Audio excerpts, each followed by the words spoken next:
We're here at the art appreciation classes, advanced art history gallery. First year for this, and we were talking with the lady who kind of created the idea, Mrs. Haley Koenig, and you are, again, your title or your different positions here in the school? Well, my name is Hallie Koenig. Hallie, I'm sorry. That's okay, I get a lot. And I teach one high school class at Norwell, it's advanced art history, and I also teach middle school art. Okay. Now, if you wouldn't mind explaining to me here why we could just kind of look at some of the art, kind of why you decided to do this, what was kind of the details behind it, because this is the first year, correct? Yes. All right, so while we're just kind of looking at some of the art here, which we've seen some of this earlier, but if you just kind of want to explain the thought process behind this. Okay, well, the students actually were involved in the process, and so I asked them if I wanted to do a major research project. Okay. And some of the students wanted to do a production piece where they actually create a work of art, and some students would rather do a research project. So we divided up the class into those people who wanted to do a research project and those people who wanted to do a production piece. Okay. And they signed up for whichever one they wanted to do. They had to, for the catalog people, this is what I call them, they all created an art catalog based on the work of an artist. Okay, this would I assume be the research project people? Yes, these are the research people, and so they chose an artist that they felt attracted to their work, that they liked their work, and created an art catalog based on what they found out about the artist. Okay. So they created catalogs, they researched analysis, they did a artwork, the theme of the artist's work, and a conclusion. All right.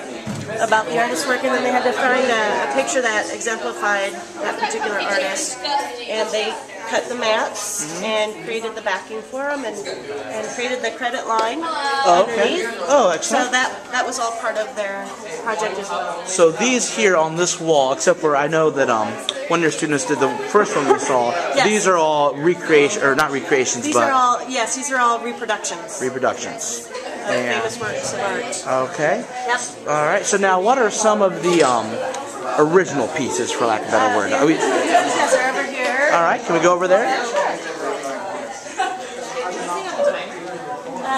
These works, the students had to research the characteristics of an artist or a movement. Okay. And use those characteristics and apply them into a new work of art they're making based on what they found out about the artist that they researched. Right. So they had a packet, they had to find out information.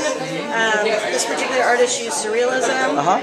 These two artists used shift on over here a little bit. Pop art.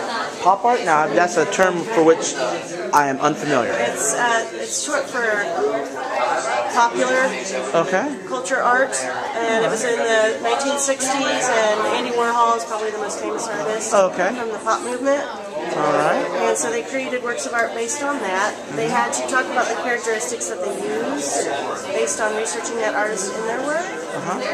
So, all right. All right, we'll move on down here. And we've got some art on this wall.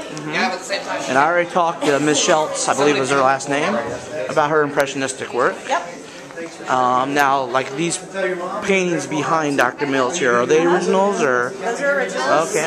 One's a photograph. Oh, well done. She researched a Depression-era artist by the name of Dorothea Lange. Okay. And created a work based on the characteristics of Dorothea Lange.